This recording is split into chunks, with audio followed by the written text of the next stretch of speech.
Welcome to Meet the Author, where you can join in on insightful conversations with best-selling and award-winning indie published authors. Your hosts today are Rob and Joan, who themselves are indie published authors, book publicists, and paranormal investigators with Tampa Bay Spirits, based in Tampa Bay, Florida. Thanks for dropping by. And now, on with the show. Howdy, I'm Rob. And I'm Joan. Oh, I cannot believe you said howdy. I'm Rob. Well, we're in Texas, so I thought it would just kind of... We already have Paul Hollis saying hello, everyone. Hello, Paul. So I just want to know, can y'all hear me? Paul, you're going to have to answer for us. Joe. Hey, Oh, Joy. Joy York. Hi, Joy. How are you doing? Here we are, finally in San Leon. And we are broadcasting from a really beautiful, beautiful restaurant. And Rob is going to show it to you in just a few minutes when we talk to Jason Montague here. What exactly is your title at the restaurant? So I'm the Director of Operations for the restaurant. He's the Director of Operations for the restaurant. That sounds important. Anyway, I wanted to tell you real quick before... Well, I guess Rob's going to start panning around. That our next podcast, which is going to be this paranormal one, where we're going to investigate at Hill House, it was supposed to be earlier, but they're not letting us in until 8 o'clock. So Eastern time, you'll probably see it around 10, Central 9, Mountain 8, and those of you on the West Coast, 7. Jessie, and you all know Jessie, she will be narrating and she'll be explaining everything that the team is doing as we go through the house. So it should be fun. I understand it's a very active house. I've had quite a few impressions. Jessie has been writing down my impressions and Beth's impressions, another one of our team. Oh, well, you all know Beth. And we'll see. And you know, Jessie, she's done a deep dive on this place, and we'll see whether or not that our impressions are accurate or not. I don't care if I'm wrong. It doesn't bother me. Okay, Marjorie Daring. Hi, all. The hat suits you, Rob. Hi, Marjorie. Glad you're here. Great. Is it hot? Joy York wants to know. Oh, my God. So hot. You have no idea. Paul Hollis. Hear you all loud and clear. Thank you, Paul. Luis Felipe, good evening. Hi, I do believe in the paranormal. So do we. That's why we investigate it. Joe Conjal says it's going to be fun. It is going to be so much fun. Okay, now I'm going to talk to Jason. And Rob is going to pan around so you can see where we are. It's called Pier 6 in San Leon, Texas. It is absolutely gorgeous. A man named Raz has built it up from scratch, basically. Am I right? Yes, ma'am. And it's right on the water, and I am afraid that the glare on the ocean is, well, the bay, is so high that all you can see are these big glass windows. But I promise you, see, if you look really hard, you can see it.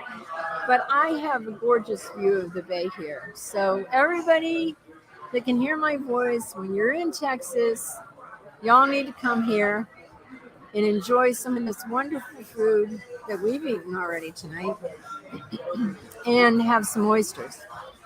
I had some oysters. What are they called? The hot-blooded, yes, ma'am. Hot-blooded. What do you think hot-blooded means? Yeah, it's hot. Okay, Joe Concha said, did you say Raz? I did say Raz. So let's go to the expert. Why is Raz called Raz? So Raz is a name short for Rushdie, which is his real name. The Halili family is the owners of the restaurant. Raz is a second-generation oysterman, but his father started Prestige Oysters, which is now the largest distributor of oysters in the United States. So they've been incredibly successful in that sector. I was very lucky that they brought me on to join Pier 6 Seafood. The restaurant itself, they opened in November of 2020, and it was immensely successful. Immediately, we were so it was right after the pandemic broke out, and so we kind of hit the ground running as everything reopened around us. But the restaurant was a semifinalist for Best New Restaurant in the United States from the James Beard Foundation. We've been absolutely blessed with countless accolades from Allison Cook from the Houston Chronicle. Everyone that wants to talk about food seems to mention us now, and we've been very lucky. So. Well, I can understand why, because the food is really good. The food's amazing. And the atmosphere is amazing. Yes, ma'am. And they have a new bar right out on the pier because it's become so popular they can't keep up with it in here and in the next room. And then out on the deck. And so now they've had to go out on the pier. And you plan to keep on going, right? As long as they'll let you go. Absolutely. So we have 30 seats at our indoor bar. We have 30 seats at our patio bar. We now have 18 seats at our marina third level bar.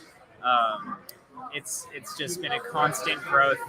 We've been very, very lucky. I forgot to tell them, if you are lucky enough to own a boat, you can ride up here and swim up here. No, sail up here. You can sail up here for sure. You can sail up here, motor up here. A lot of things except swimming. Don't swim. That's the only one we're not looking for. But you can dock out here. Yeah, and stay the night. And then stay the night. Did you guys talk about Joe at all? No. So your chef? So the most notable part of what we do is the fact that our executive chef is Joe Cervantes. He was the executive chef at Brennan's downtown in Houston before this. He is one of the premier chefs in the industry, certainly in the Houston marketplace. He has a very Cajun flavor to his cuisine. We're known for the tied to table is what we call it. Everything is locally sourced. All of the seafood is completely fresh. Everything is made in-house. So we take a lot of pride in the quality of the products that we put in front of our guests. Joe does a remarkable job with making sure every detail is as it should be. We really, really try to take it to the next level. I had some Prestige oysters. I'm sure that's where you get them from. Yes, ma'am. Absolutely. It's family owned. Yes, Prestige Oysters is, there's not a bad Prestige oyster that comes out, but they're large, they're fresh, they're locally done. And funny story, you guys.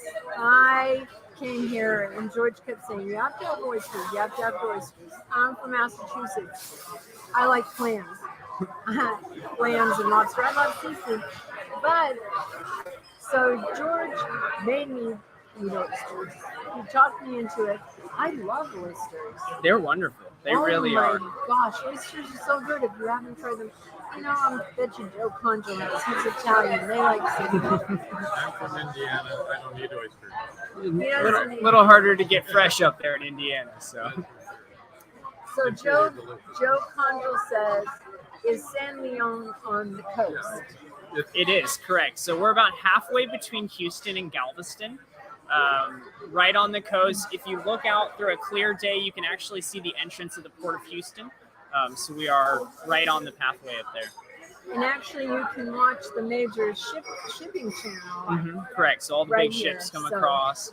They do. I've stood out here and watched them for a couple of days now. It's really fun. Well, is there anything else you'd like us to know about the restaurant? If I could say one thing, I'll just say that the Halili family that owns the restaurant are remarkable people, and I'm very fortunate to get to work for people like them. And so you can always be confident supporting our brand or our restaurant that the money is going to a family that cares about the environment, cares about the community, just does remarkable things for the Christmas Pay and various organizations around here. And you also told me that they really pay their staff well, their wait staff. Oh, our staff is cared for unlike any other restaurant I've worked at in this industry. And I worked at quite a few before I ended up over here. So they are, I can't speak highly enough of who they are. And you can tell because the wait staff is really happy. Yeah, exactly. If they're happy in a restaurant, something's going well. That's exactly right. And they're well trained. So come on down. Absolutely. Well, thank you, Jason. We'll let you get back to work. And thank you for spending the time with us. Thank you for the opportunity, and you'll have a wonderful rest of the evening. We will. Thank you very much. Okay. Bye-bye. So that's Pier 6 Restaurant, 113 6th Street, San Leon, Texas, 77539. You can go to pier6seafood.com and see all about it. See all the pictures and see all their wonderful menu and all that sort of stuff. Now let's see if we can convince George to come sit over here. I think we could probably bring him on. Yeah, George is not camera shy. We know this, right? You want to buy some? Let's see. And we're doing the podcast right now.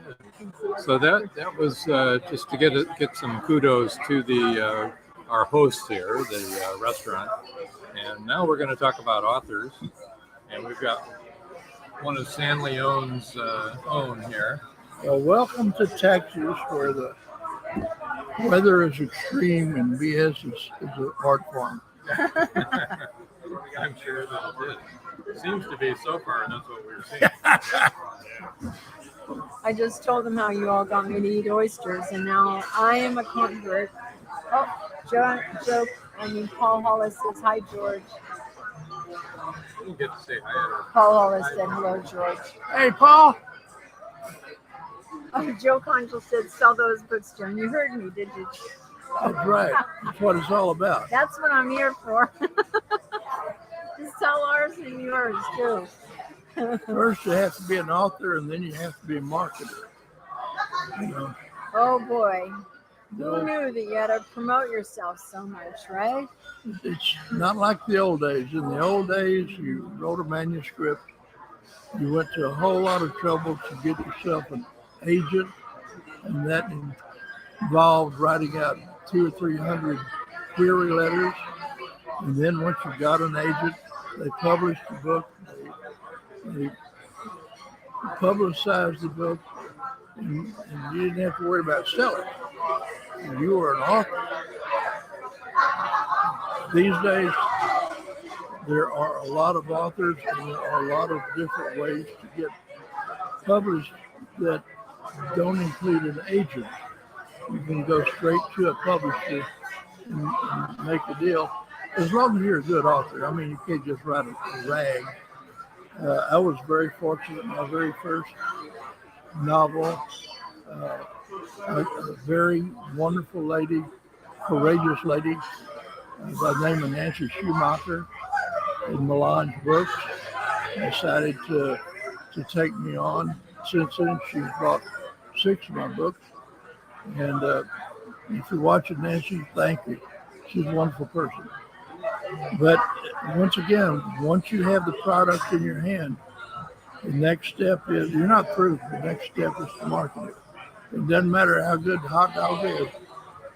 If nobody knows about it, they're not going to buy it. That's right. That's right. And I think that is contrary to everything that we've grown up to be. You're not supposed to self-promote yourself. You're supposed to defer to others. And as authors, you have to learn to say, hey, I wrote a really good book. You should buy it. Definitely have to be an extrovert. Yeah. Even if you're not an extrovert, you have to practice to be an extrovert. Yeah. Absolutely. Yep.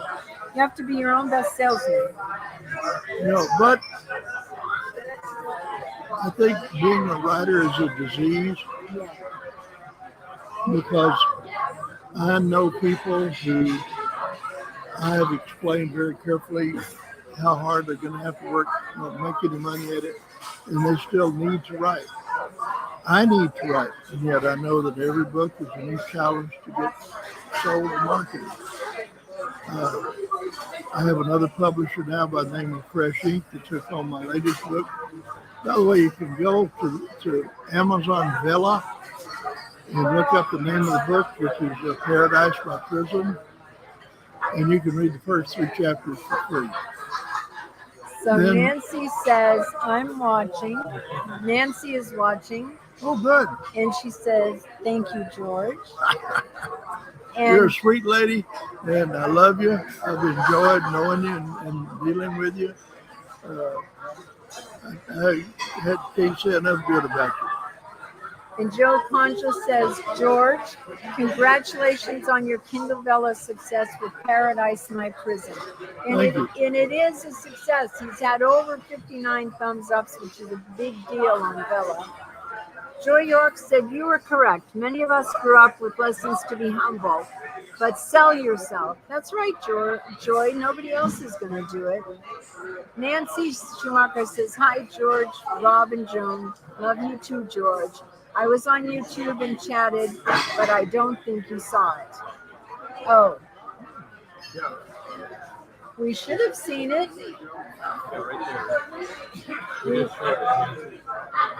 Yeah, I know. She said she was on YouTube, but she came over to Facebook.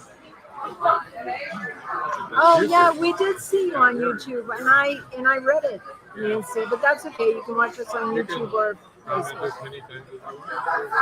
That's right. Is there anything else you'd like to talk about tonight, George?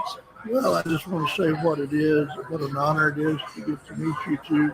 Yes. I've watched you for a long time on my computer on Wednesday nights and wondered what it would be like to actually get to meet you face to face. You didn't disappoint me. And now I've got you converted into an oyster freak. Yes. And I got to tell you, he did. I got to tell you, I love George and I love Nadine. They're the best. We love you. Thank you. We love you too. Oh, so Nancy, yeah, it's all good as long as you don't weaken. So, and Rob, long live tofu. Tofu forever. Tofu, forever. We're not going to tell you what that means. We need a flag. That's right. A tofu flag.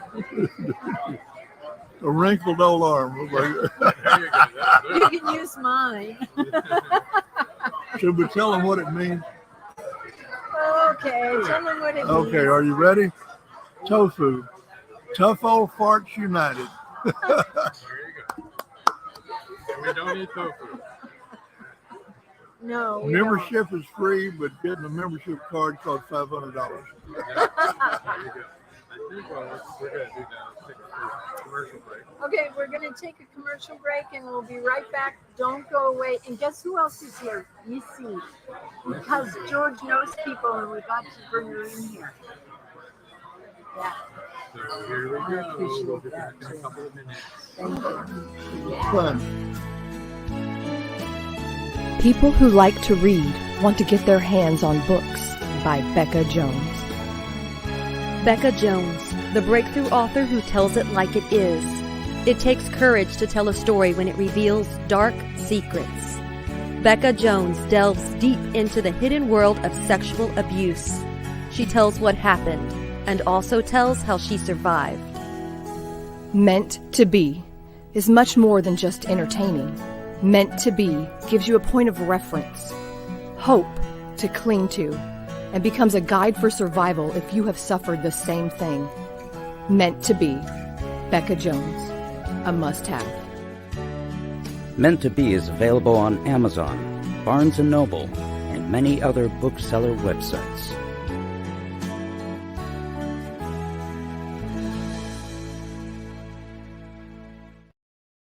It's 1919. Back from the war in Europe, Eric Lasko returns to Floodwood Station, Ohio, the small coal mining town he calls home.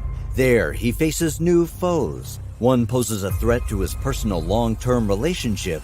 The other is lurking in the adjacent Hocking Hills State Forest, a vicious, incredibly lethal beast driven by bloodlust. An 11-year-old girl and an old man have seen the creature, but no one believes the claims of a young child and a known drunk. When the first body is found, Eric, his father and brother, become suspects in his grisly death.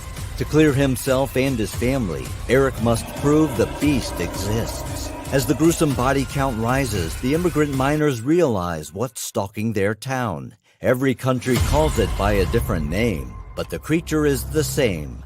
Werewolf. Who is it? The residents reach a conclusion, but are they right? Bring them in. Hi, everybody. We're back. I want to bring our one remote guest who couldn't make it tonight for different reasons. And what we're going to do is we're going to bring him in on the screen here. And it's C.W. Hawes. Hello, C.W. Hey, greetings. How you doing? Great.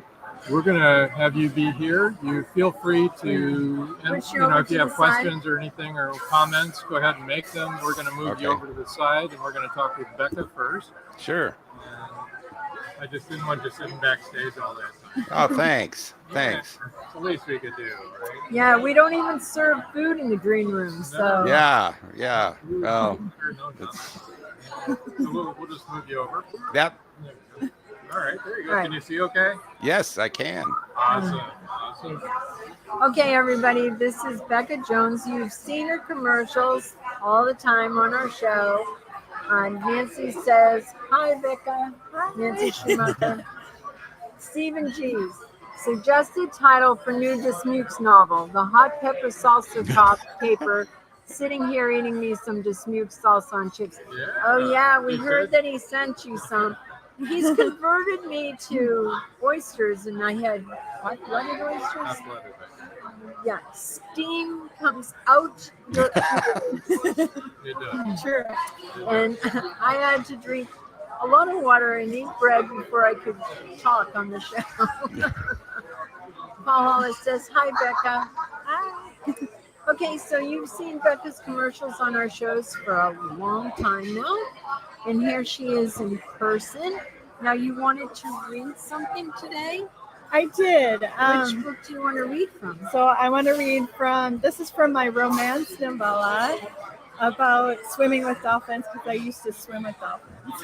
Before you read, can we talk a little bit about your romance novellas? Yeah. They're all faith-based, aren't they? Yes, faith-based, clean. They're good for teens and adults, because adults love them too. Yeah, so it's a book that you can buy for your grandma. Yes. Or for your granddaughter. Yes. And a lot of people do. Absolutely. They're very popular. Yeah, they are really popular. I think, as a matter of fact, when we were over here at our book table, a mother and a daughter came by, and I told them there's nothing objectionable in our books either. Yeah. Because you can have your kids read them, and they're not going to read something that you would be embarrassed for them to read. Right. Yeah. And it's my first fiction, and I've always wanted to write a romance book series. So this is my dream. And is this the first book in the series? This is actually the third. Can you see it over there? Yeah. This is the third one. This is the first one. So A Summer Love is the first one in the series. But I wanted to read out of the third one because I love swimming with dolphins. So, we ready? Okay. Yeah. Excitement washed over Noah as he saw the big gray spinner dolphins only feet away. He looked up at Claire with a big grin. He pulled his goggles off and whispered to her, "The dolphins are here." Claire was excited. She thought back to when her friend Caleb had died in a car accident and how her parents and she went surfing together to take a break. She remembered waiting for a wave when a dolphin had come right to her and brushed against her leg. That had never happened before, and she knew things would be okay. It had been a month since Caleb died, and her heart still hurt. Noah was motioning for Claire to swim right next to him, and they floated in the water while the dolphins swam around them. They were swimming so closely to Claire and Noah. There was a mom and teenage dolphin that were only a few feet from them. The teen dolphin was showing off. It's as if he were used to human interaction. He swam right over to Noah and flicked his tail at him. Then he swam like a torpedo toward the surface and jumped high into the air to come back down and make a big splash. The dolphin was making a spectacle of himself as he circled and twirled around them. Claire and Noah were under the water watching the dolphin's silly antics, and he loved the attention. Claire and Noah came up for air and laughed about the silly dolphin. They took a few deep breaths and swam back down to watch the dolphins again. Another dolphin swam right to Claire's face, and they were only inches apart. They stared at each other for a brief moment. This big, beautiful mammal enamored Claire. She slowly reached out her hand toward the dolphin's face and softly touched the forehead and brought her hand down to its cheek when suddenly the dolphin swam underneath and pushed her on its back as if to tell her to hang on.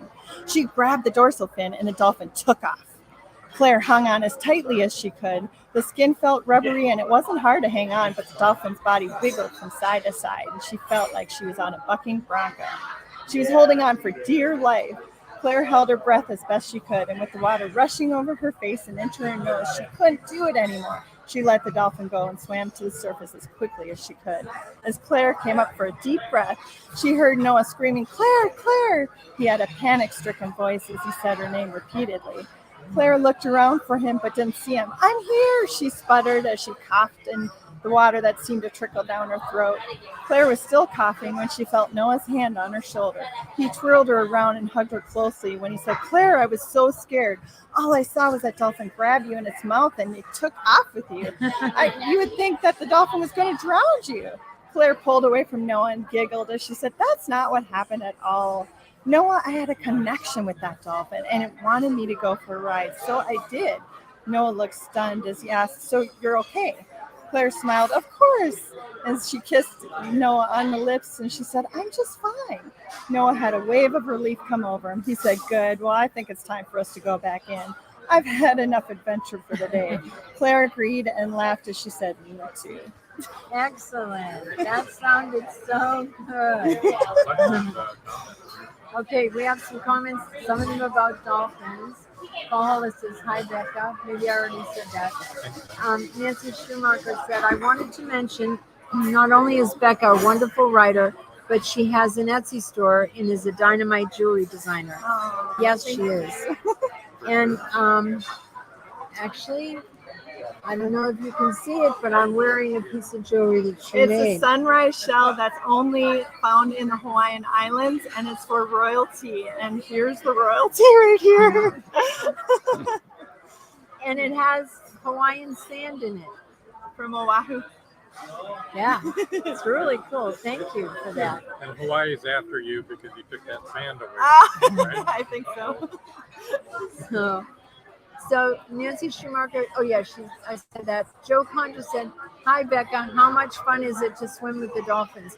Did you it's amazing. Did you ever have anything happen to you like happened in the book where you rode a wild dolphin? I wish. I mean, you know, and in my that too. I was hoping you were going to say yes. I know. Well, in my Meant to Be book, I actually have where I wish I would have danced with a dolphin, but they wouldn't let me touch them. I got really close to touching them. But Meant to Be is a memoir, and it's a true story.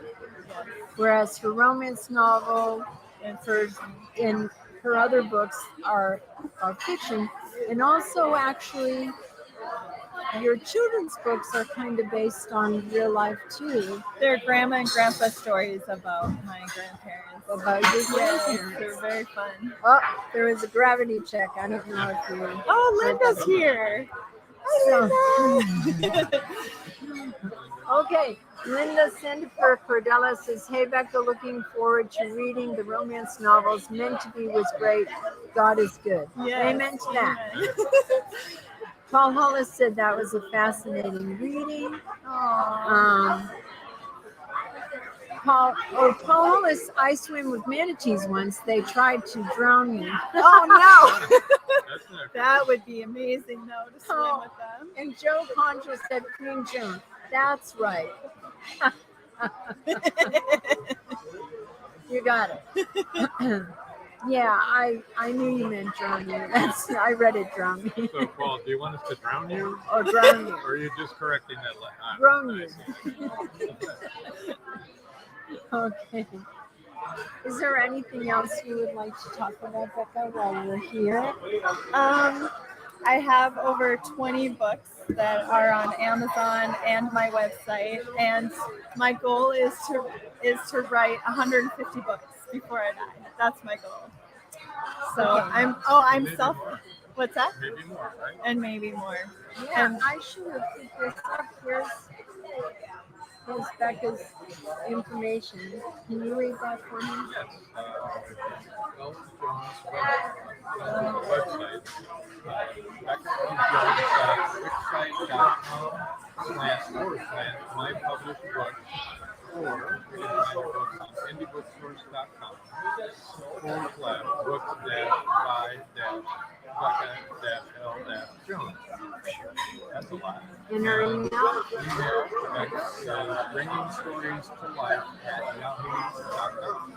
And excuse me, because I forgot to mention this while George was here. There's a lot going on in case you haven't noticed. George is Mayan Arts International with the abbreviation INCL at yahoo.com. And that's how you can reach him. And then his website is, Wait a minute. there it is, indiebooksource.com/books-by-Dismukes. Got all that out of the way. yes. Can I say one more thing? You betcha. You can sing if you want. Oh, I don't want to sing. I've been self-published since 2018, have 20 books out, and now several publishers have picked up my books, and I have 10 books that they've picked up. So I'm really excited. I keep pinching myself. I can't believe it. That's awesome. So Joe Contra says, Becca, are you a pantser or a plotter? Do you know the difference between a pantser and a plotter? Can you tell me again? Mm-hmm. A pantser, you kind of fly by your seat of your pants and you just write. In a plotter, you have an outline, you decide your beginning, your middle, and your end. I'm a pantser. Yeah, I'm by the seat of my pants. I don't know the ending of my stories. I had no idea Claire was going to ride on a dolphin. I just didn't know. There you go. And then we've all said this before. You know, a lot of the authors on here have said this. We see this. Our characters take over. They do. Mine take over. I can't even believe what it. they want to do and where they're going to go. Yes. Yes. Actually, in the romance series, there's somebody who passes away. I won't say who. It's not Claire or Noah. And I bawled my eyes out, called my husband, and said, I don't want to start crying. I'm really involved with my characters. Like I said, you won't believe what just happened to such and such. And I was crying. Yep. It's crazy how you become involved in there. I know. It's insane. Paul Rushworth Brown from New Zealand. Hi. Oh, Sydney. Okay, who's in Peru? Oh, that's not happening. Okay, sorry, Paul. I do know you're from Sydney. He was just on our show. Joy York says, congratulations that you were picked up by a publisher. Thank you. And Paul says, hello from Sydney. Yes. And I only remember because Joe Condo said he wants all of his books read with an Australian accent.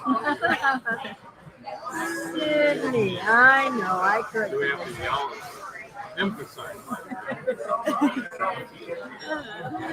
Is there anything else you'd like people to know about you and what you do? I just appreciate that I could be on the show and spend time with you two and get to spend time with all of you. And this has just been the best day. I know. This has amazing. been so much fun, you guys. Yeah. Wish you could all be here.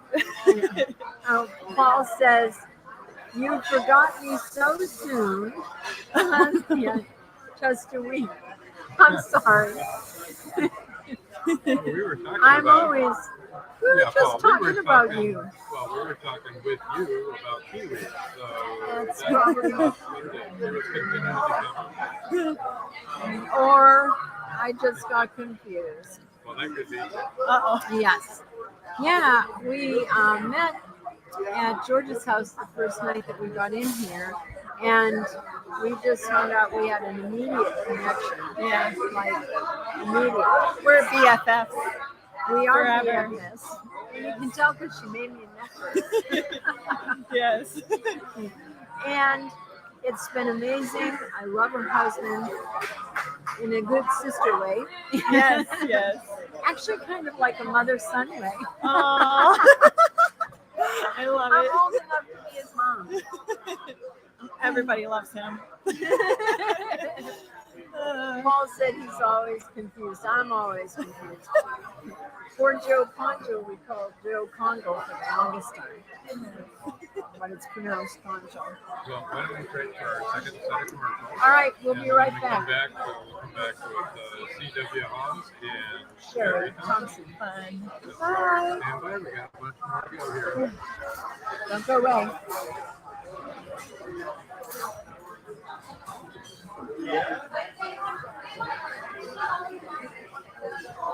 We're having some technical problems here.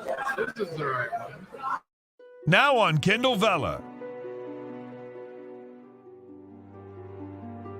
Paradise, My Prison.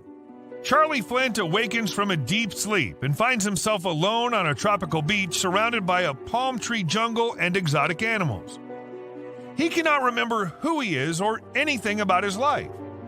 First, he must find food and build shelter and protect himself from hidden dangers. As his memory gradually returns, it reveals what a very flawed person he is. A man who made too many mistakes, made too many enemies. The implications of the truth are staggering. How did Charlie get there? And will he save himself? Paradise, My Prison is the riveting new suspense thriller from retired Hollywood scriptwriter George Dismukes. Published by Fresh Ink Group, Paradise, My Prison is on Kindle Vella with 3 free episodes. Paradise, My Prison by George Dismukes. The clock is ticking. Can Gracie uncover the truth? Philip Pliant is the wealthy opportunist plastics dealer and CEO of Pliant Industries. He's also a master thief, creating a pervasive threat to the manufacturing infrastructure in the Caribbean islands markets. With the cartel as his stealth client, the naive city leaders have been seduced, enabling the production of more than 3-dimensional building materials.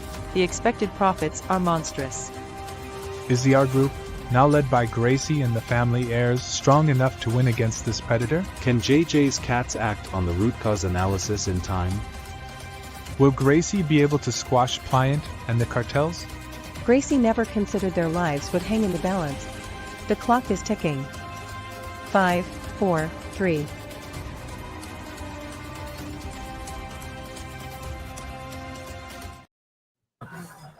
Hi, we're back. Yeah, she doesn't like people. Oh, hello. Sorry, Missy just had a little panic attack here because Missy is here with us, you know, because she hurt her neck and we had to her. stay home in Tampa for 2 months by herself. Aww, because she couldn't stay in the trailer by herself. Okay, so we're here with Sherry Thompson, and let's put her information up so we don't right away so I don't forget. Okay. All right. Sherry Thompson Facebook page, Whispers of a Ghost in Westwood. All right, and we're saying that because this is her book, Whispers of a Ghost in Westwood. And can you read her email for me? Sherry Thompson's email is Circe03, that's SERCIE03 You can buy her books on Amazon and also Barnes & Noble online. Reputable bookseller. Yes. Right? That's right. Okay. Yes, so Sherry, do you want to tell us a little bit about your book and about yourself and why you wrote the book? Yes. Well, I'm from here originally, born and raised. Not San Leon, from Bay Cliff, and then I moved to Texas City, League City, Friendswood, but around this area, yeah. I have 3 kids, 2 grandbabies. I still live in League City. I work out at Marathon in Texas City. So I had built, after my divorce, I had built a house in Westwood, which was a newer subdivision in Lake City, and for me and my two girls. And so we moved in, and after a couple of years, we started having these strange experiences. So that went on for a while. I ended up having to sell my house because I thought it was the house.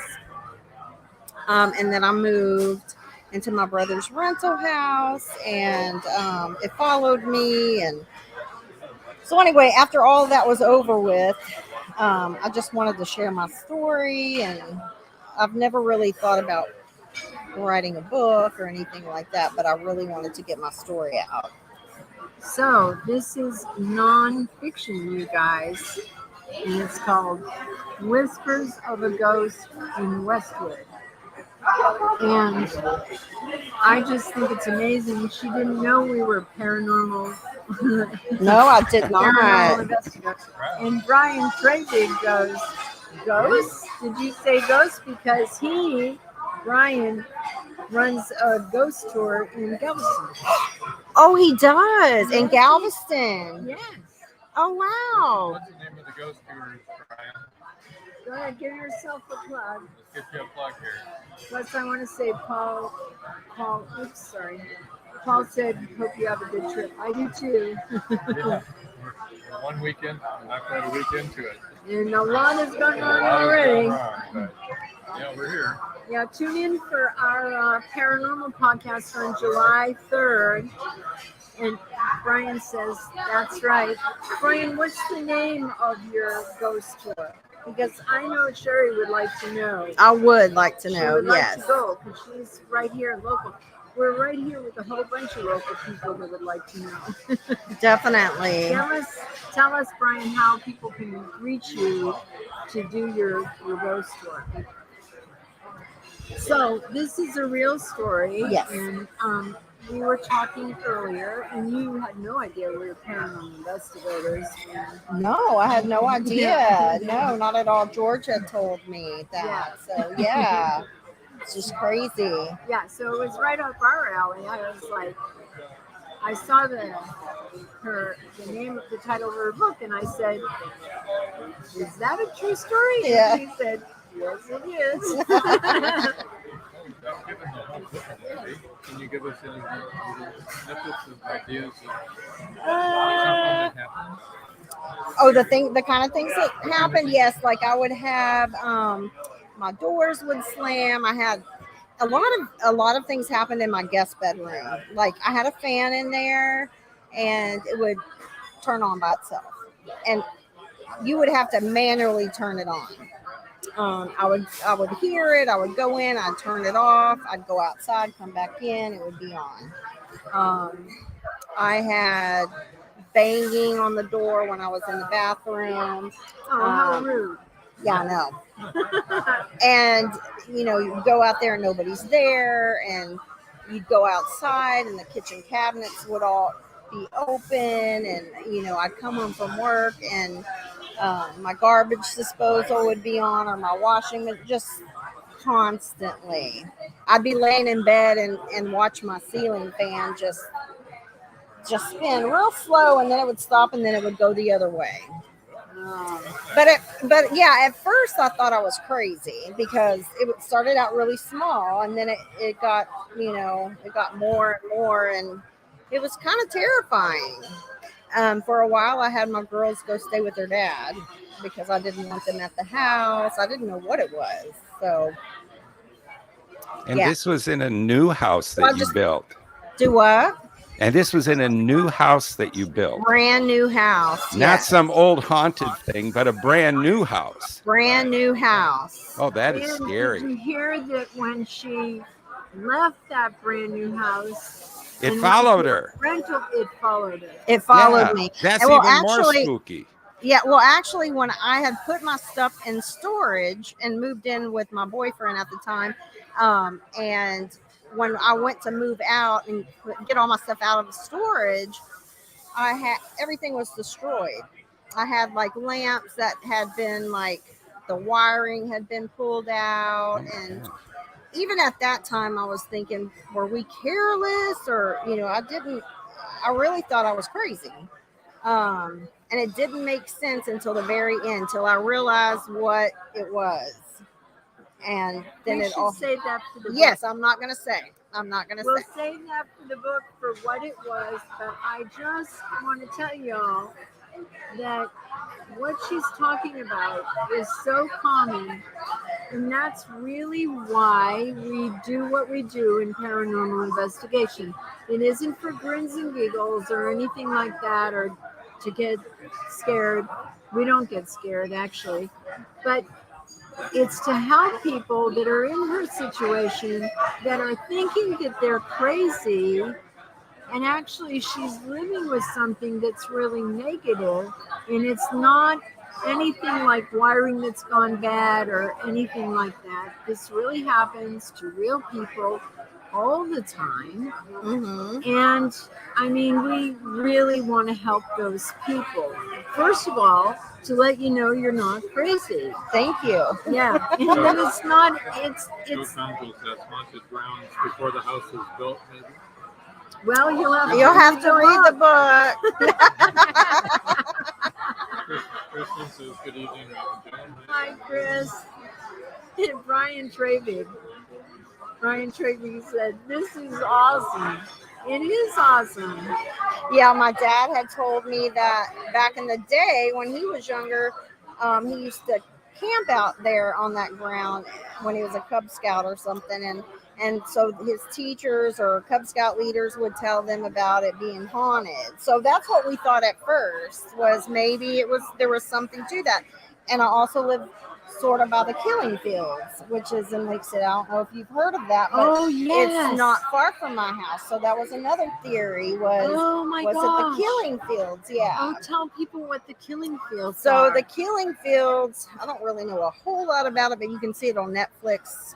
It's called The Killing Fields, but it's about, I guess, a bunch of murders that happened through the 70s, 80s, 90s. Yes.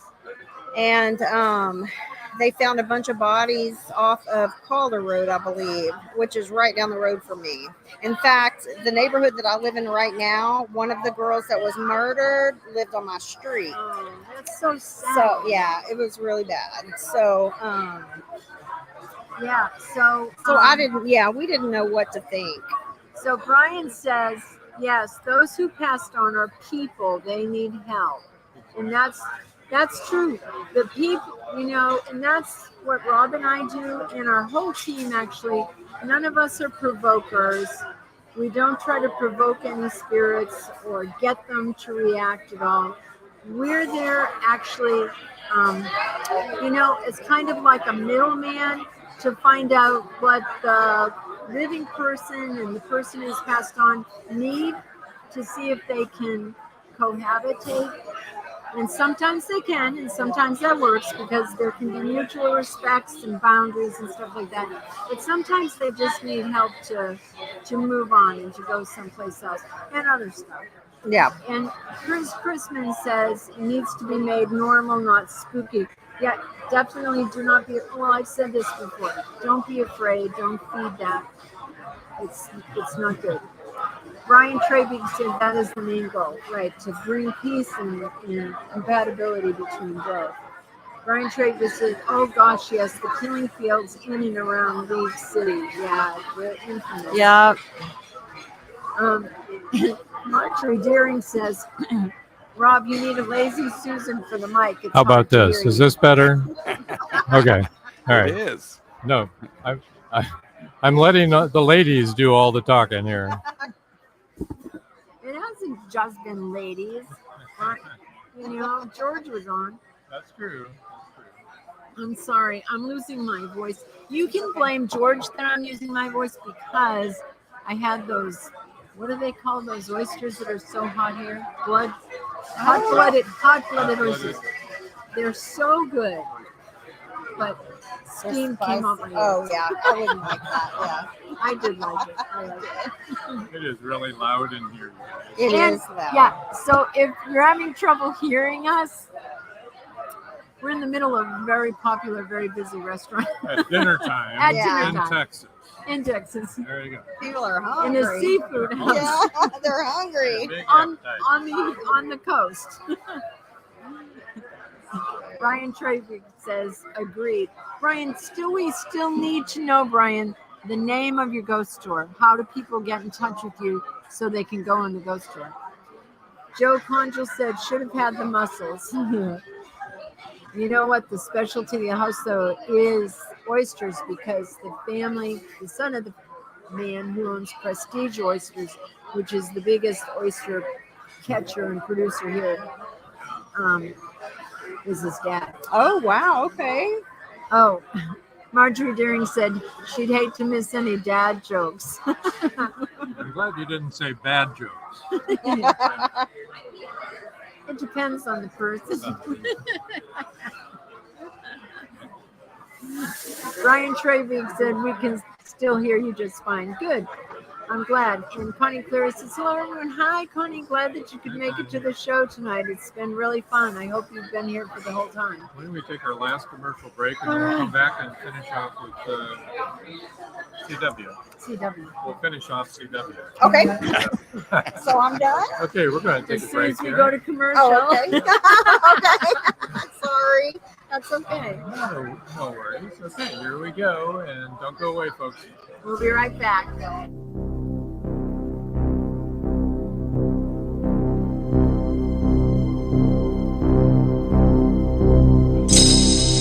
First, there was Siren Song, then Siren Song 2.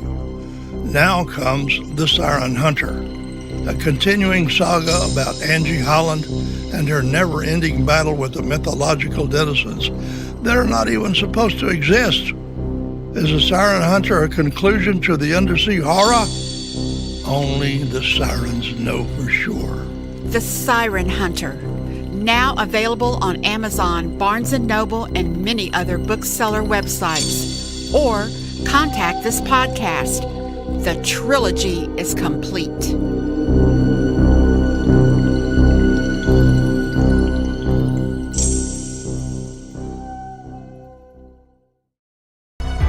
Madison Jackson loved being a cop.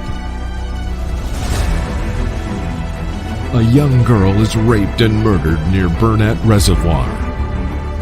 Madison vows to get justice for the child. Madison travels to the heart of Mexican cartel country. She is kidnapped, tortured. Will Madison ever make it home?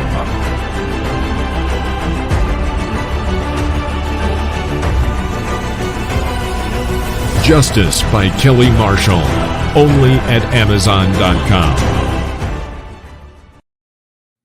And we're back. Okay, this is so funny because the waiter brought me a glass of water. He could hear me struggling to talk because You didn't bring me one. We just brought you one. you weren't struggling to talk. I know. So that's the kind of place this is. Hi, Oh. CW. Hey, Rob, So- John. Brian Trebeg says, yes, type in Eddie Spector for my ghost tour. Thank you. Eddie You're- Spector. Eddie Okay, Spector. That's what I thought. And we'll be in touch with you, Brian, about our paranormal podcast. We've been really busy, and I haven't had a chance to keep up with the emails. So Joe Conjal says you should turn the sound off on George's ad and let him do the talk over live since he's there. yeah, there you go. That's a good idea, Joe.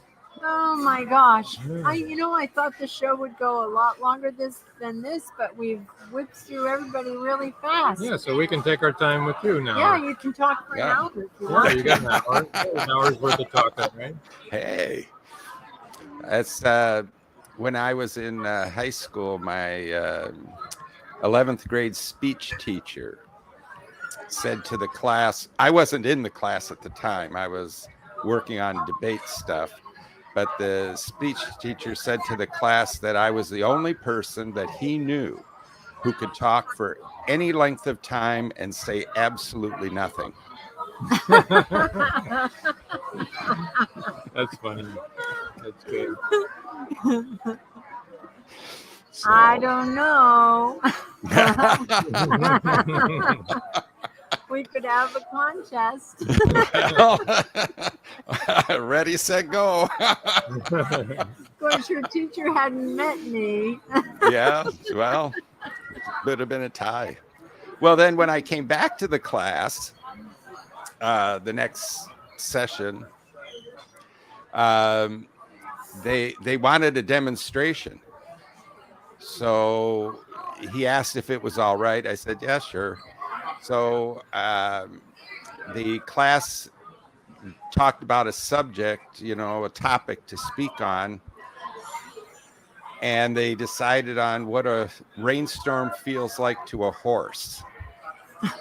That was the topic. And I had like 0 time to prepare. Wow. So I standing there in front of the class, I took a deep breath and began. That's being a pantser right there. Yeah. You betcha. There you go. Flying by the seat of your pants. How long could you talk about it? Oh, I don't know. It was like, short. It was, 5-6 minutes or something. So Brian Trebig knows somebody who could talk like that. Politician. A politician, yeah. That's so true, right? That is yes, indeed. True. Yes, indeed. So I don't think everybody knows, but CW, you were supposed to be here. Yes. Joining us and getting a chance. We were going to have a chance to meet you. Yes. In person, which was going to be really cool. It would have been super cool. But unfortunately, you weren't able to. But we thought we'd bring you in like this. And I appreciate that. And my sore back appreciates it too. Yeah, there you go. Okay, well, we're praying for healing for you. Yeah. Thank you. What have you got on the drawing board? You've written a lot. How many books have you written anyway? Well, I know that Amazon tells me I have like 43 titles out there, and I have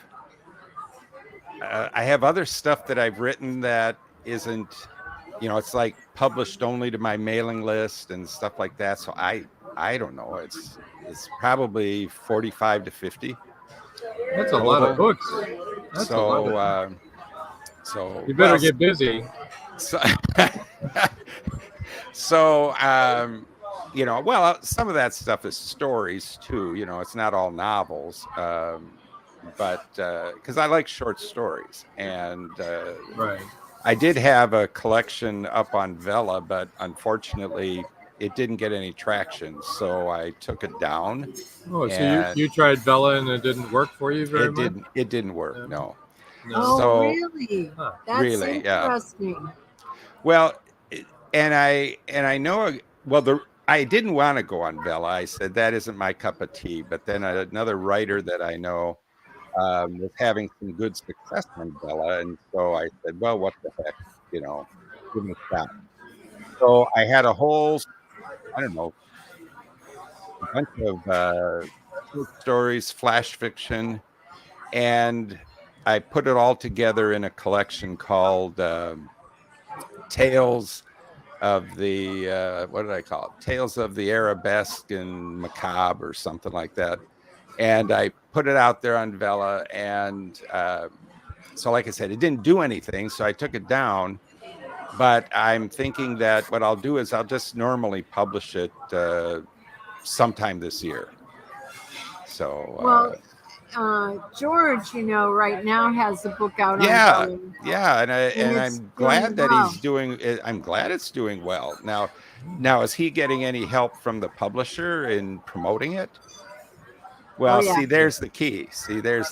So the publisher, what is that? Fresh Ink.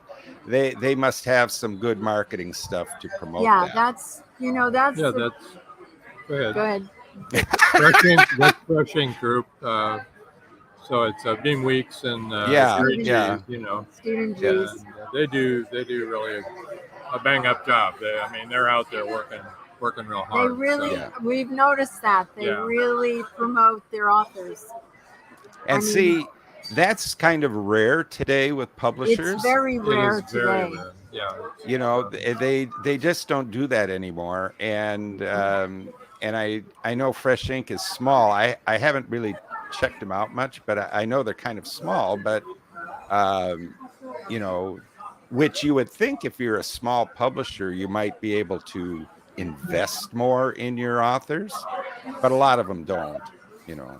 Yeah, well, a lot of small publishers don't do promotion, and Right. they're very much upfront telling their authors that's not what they do. Yeah, they well, and a lot of them, really, unfortunately, all they are packagers.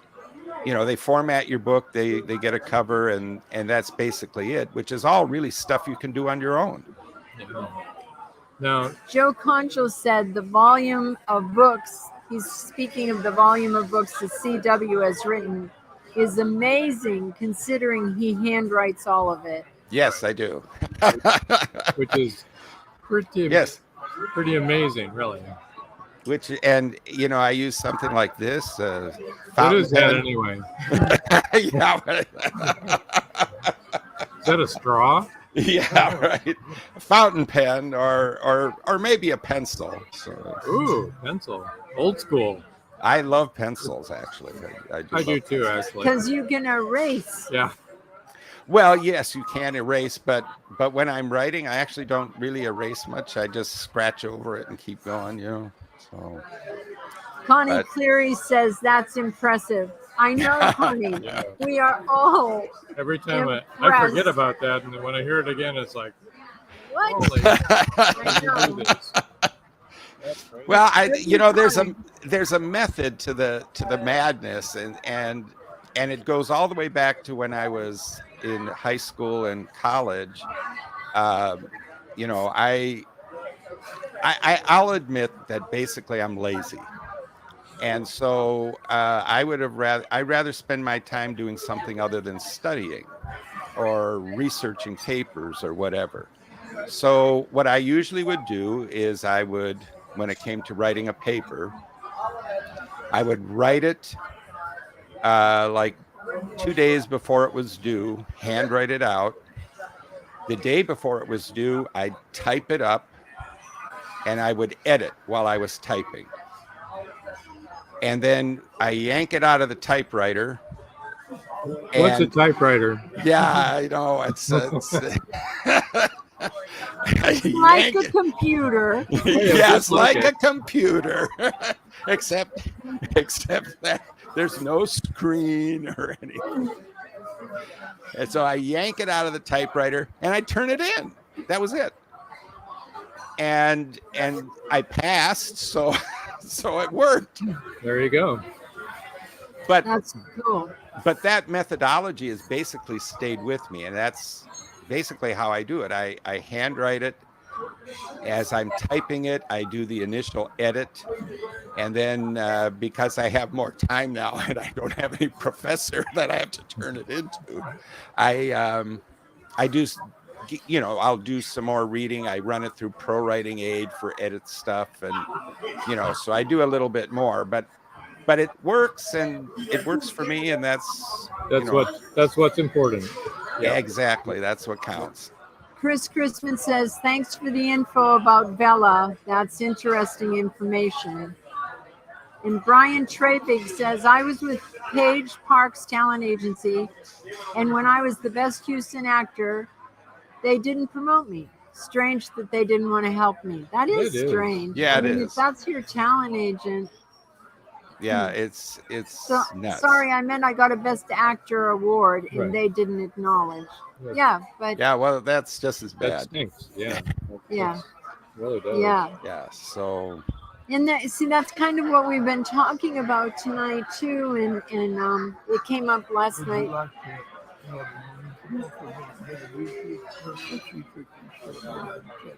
Sorry, we're having a moment. That's all right. That's not a problem.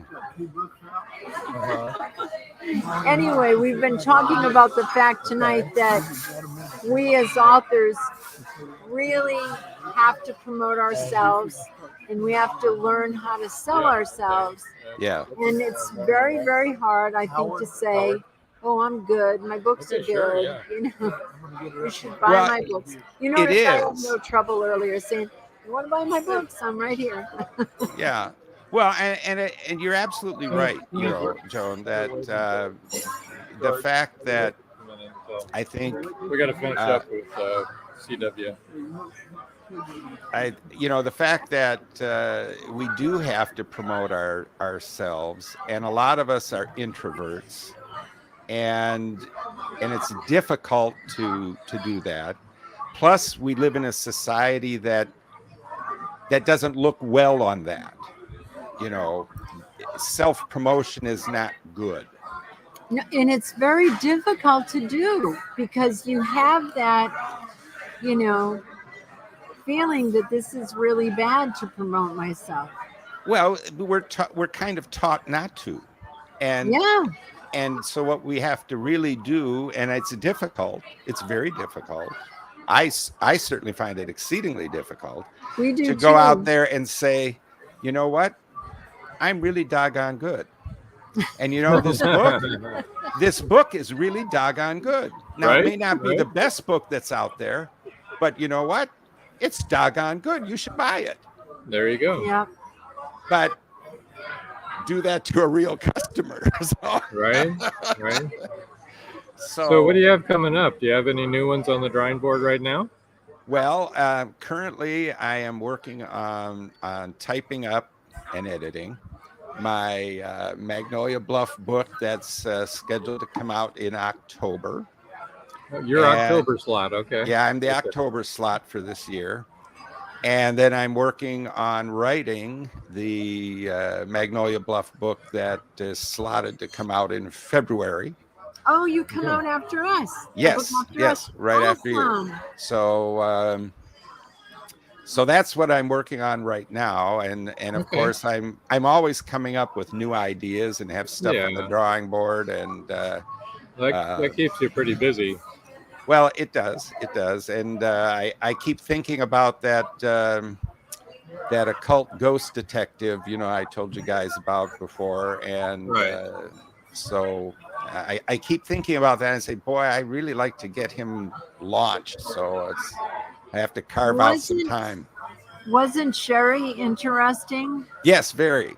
I know. I read the book cover and I was like, oh, this, just looking at it, I had the sense that this was a true story. And I asked her, did this all happen to you? And she said, yes, it did. And I wanted to tell my story. I wanted people to know. She said, and I wanted to be just the truth, Yeah. And not exaggerated or any of that stuff. Okay. Well, what's really bizarre is I think it's bizarre. You guys probably don't, but I think it's bizarre is that the doggone ghost followed her. I mean, that's really scary. Yeah, that is, right? Yeah, that's more common than you would think. Really? Wow. It happens a lot. Yeah. Ghost, oh my gosh. Ghost entities can be attached to land. Yeah. And those are particularly hard to get rid of. Yeah. If it's attached to land. Well, how do you get rid of the land that they're attached to? You don't. So. And then you plant ghost peppers on it. Yeah, you plant ghost peppers. Or you do a ghost dance on it. Oh, maybe that's it, yeah. And some are attached to things, objects. Yeah. Right? Furniture, jewelry, stuff like that. And some are attached to homes because they live there or something. Yeah. Okay. And some are attached to people, and there's a lot of different reasons why a ghost would be attached to a person. We had one follow us home from Puerto Rico. Oh my gosh. Because I was kind to him. Hey. Yeah. Probably in real life he didn't get that. So hey, if somebody was kind to him. He'd been in this fort for over 400 years, and he followed us home. And every single one of our kids and their spouses saw him. He manifested. He was, oh my gosh. And he would knock on doors, and he would come in and shake the bed at night. Yeah. Oh, geez. So I slept through it. My daughter was like, "Oh my gosh, don't tell mom. There's a ghost in the house that came in and was shaking her again." Oh, And my the God. other girls said, "She knows that. That's her captain." That's her captain. He does it so much, Mom just sleeps right through it now. It's Well, we're going to have one more guest coming on here. Okay. Surprise guest. Yeah, Okay. that's Another right. local author. We have some more Great. comments. In order to reach CW on his website, you can go to www.cwhawes.com, which is the best place because that's got everything on it, I bet. Yep.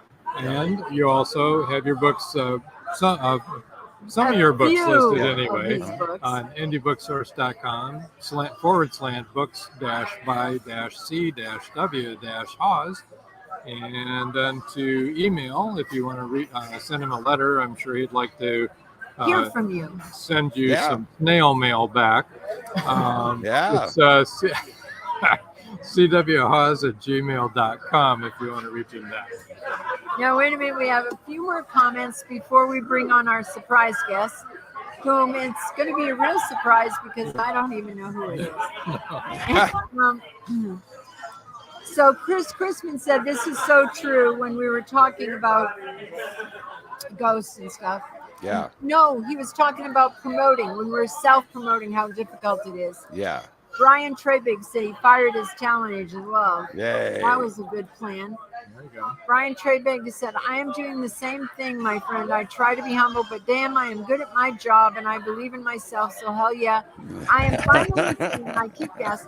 Sorry for all of these cuss words. So yes, promote yourself, brother." I'm not really. I'm just kidding. Yep. Chris Chrisman said we had a ghost girl follow our family. Oh, boy. It happens. It actually happens a lot. Brian Trebig said, "We must help each other. Wish I had the funds to push this wonderful broadcast." Oh, thank you, Brian. That's a very nice thing to say. And Connie Cleary said, "Wow, Chris," because he had a ghost girl follow his family. And then Joe Conjo said, "Hell yeah, Brian." Hey, that was for us. Yeah. So No, it wasn't. Here's our surprise. Thank you, CW. I'm going to move you over to the side here. Sure. Feel free to comment as you will. There you go. Didn't lose you, did we? Nope. Here. I'm No here. whiplash or nothing. No whiplash. I'd like to introduce to the audience, Maureen Howard. Welcome. Thank you. You're local from around in these here parts. I am, and I'm thrilled to be here with everyone because this is all new for me. My first series of novels are just now coming out. It's called the Diane series, and so that should all be out in the next 3 months, all 3 books. Where can we find those books? They'll be on Amazon, and the publisher is Fresh Ink. And so our good friends at Fresh Gary's publishing them. Gary. Yes, it's been great working with them. And I have another book coming out called Mermaid Cove, and that's going to be out in the next 30 days also. And I'm the executive director of a nonprofit down here, and we put on America's largest Grand Night Boat Parade during Mardi Gras, and we're going into our 25th anniversary. And this is all of our mermaid paintings that I've done all these years. So it's going to be a coffee table book. That's fascinating. So you're an artist and a writer. Yes. You're a very creative person. Very creative. Either that or I haven't stopped long enough to realize I can't do something. So tell us, where can people reach you? You can reach me through the Yachty Gras website. It's yachtygras.com. Everything on there comes back to me. We haven't set all the websites up for the new novels yet, but that will be done in the next 30 days. So Yachty Gras is the best way to get me, and that's YACHTYGRAS. yachty.com. Yachty Gras, like the ship, yacht, and like Mardi Gras, Yes. but it's Yachty Gras. That's right. Brian Trevig says, much love to her. There are some noisy people over here. She is a beautiful soul. Oh, actually, yeah. They're actually real patrons. I can't yell at them. I thought it was some of our writers, but nope. Internationally rebuked. Internationally rebuked. People will hear this rebuke from Israel to Ireland.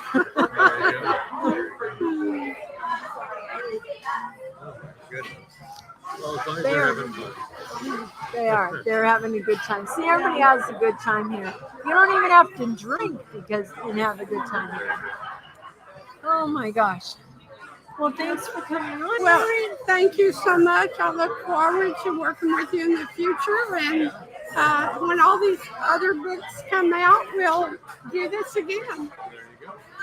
I wanted to ask, have you been on Gary and Bean's show yet? I'll be on their podcast on July the 19th. Okay, so July 19th, she'll be on Voice of Indie podcast, which, as you know, follows immediately after ours. We have a little short commercial about them at the end of the show, so, stay tuned for that. And she'll be on July 19th. Oh, yeah, our commercial tells all. Central Standard Time. Yeah. Okay. Thank you. I appreciate it so much. You're welcome. Thank you. Enjoy the rest of your night. Okay, you too. Whew, you never know what's going to happen here. You never know. You never know. Well, What? I don't know what Rob just did, but y'all just went away for a little while. Just for a second. It wasn't a permanent thing. So Ernest Hemingway will be here next. You never know, right? Well, I hope he isn't here. Well, paranormally, that might be kind of interesting. Right? I am literally losing my voice. I bet you didn't think that would ever happen, did you? Okay, Joe Conjal says, great guests and great hosts made for a great show tonight. Oh, thank you. Thank you, Joe. Thank you. And now you can go join the party going on behind you, Robin. Yeah. I don't think we're invited. No, we don't know those people. I'm beginning to think that maybe the owner said, put those people back there. These people have been talking too long. No, they really enjoyed having us here. They were blessed that we were going to be on, and they couldn't have been more courteous and helpful. We love Pier 6. It really is a beautiful restaurant. It's a great place. It's got a real good spirit about it. I mean, very it's clean. right and on nice. the water. If you live in Texas, come here. It's amazing. We're looking at the oil ships out there right now. I know. Going across The shipping channel lanes. is right here, and you can eat. And I grew up in Massachusetts, and we do that. We go down to the Cape, and you could watch the shipping channels, and it's the most fun in the world. And I can't tell you how many big ships I can see There's right at least now. 5, 6, 7 of them right now. Yep. At least. Yep. Yeah. Huge ships. Amazing. Brian Trevig says, love this show. Thank We you, do Brian. too. Brian Trevig said, thank you. We do love this show. We love our guests. We love our audience. We have the best audience and guests in the world. Oh, Chris Chrisman says, great live connection. No lag. Nice and clear. That's thanks to this restaurant. That's for thanks sure. to them. They made sure that we had really good internet for here. I mean, they've been great to us. They really have. So next week we're going to be live from Fort Worth. Yes, we're going to be at Caleb and We're going Linda to move the Pirtle's party house. north. We're going to be live from Fort Worth with Caleb and Linda. I think it'll be quieter there. Brakefield and Berkey are going to be on. Yeah. And you and me. And you and me and maybe somebody else. Yeah, I don't know. There may be more. We'll find out. Anybody We else haven't- want to come on down? We haven't planned that far ahead. But yes, we have. But anyway, we've got that. And then we've also got our live broadcast from Haunted Hill House I'm in so Mineral Wells, excited. Texas on July 3rd. Did I already tell you guys that Yeah. Beth and I have been getting all these impressions, and we've been telling Jessie, and she's been writing them all down, and then she'll out us on the show, and we'll see whether we got it right or we were completely wrong. There you go. And that's okay if I'm wrong. I don't mind. Paul Hollis said, fantastic show as always. This traveling road show could take off. Yes, then we could come to you next, Paul. Yeah, we could head on over. All right, hear a Brian joke. Trebig said, want to hear a end joke? with a joke. All right, we'll How end about with a joke. That's good. All right, but we will have to fill But in you the will time have- while he types it Yeah, out. you will have to type it out. I hope it. Why don't you tell the one that you? Okay. All right. So you all know that Rob tells dad jokes all the time. And Rob and our son Sean and our son-in-law Adam are constantly trading dad jokes. They're really dumb. And you're supposed to guess what they are, right? So I got a really good one. What do you feel? Oh, CW. You can bring CW up again. You can be the person that guesses. All right? Oh, all right. Okay. So here's the joke. What do you feed an invisible cat? Now you have to think about it and guess what would invisible you cat. feed an invisible cat?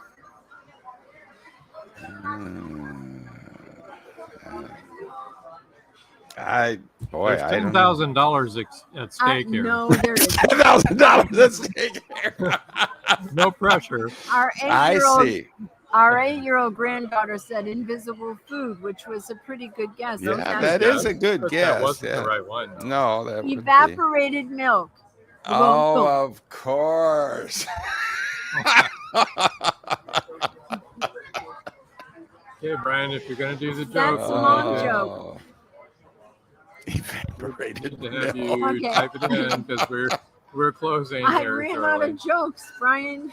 Hurry, type faster. And we need to. What else do we have going on? Oh, we went over. Yeah, we did. That's We went okay. over. Yeah, that's cool. All right. Okay, Brian, I'll tell you what. We'll do it on the next show. Yeah. That joke didn't stand Oh. a ghost of a chance. There. Oh, there you go. That's Good one. Very good. Oh, good one, Joe. Good. I know you couldn't hit my joke, however. Mine was really good. No.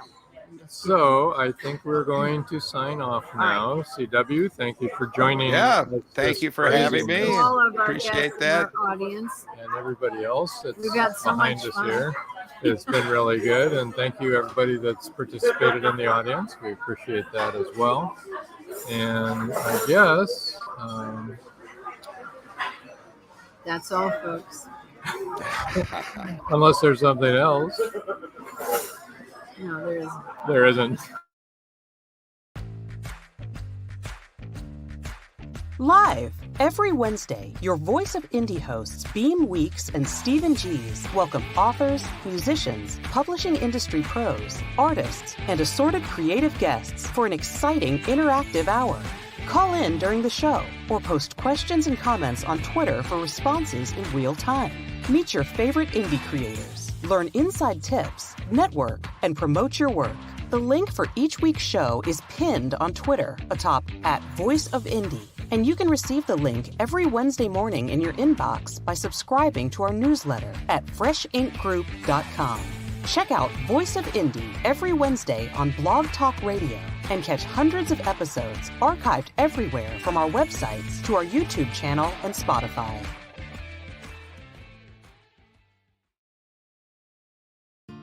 Thank you for joining us here on Meet the Author. Make sure you stay up to date with our show by clicking like, follow, and share. And you can find us on Spotify, iTunes, and more. See you next time on WLFE-DB.com.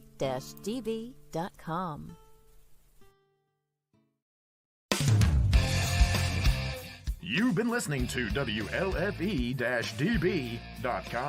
where our shows are your shows.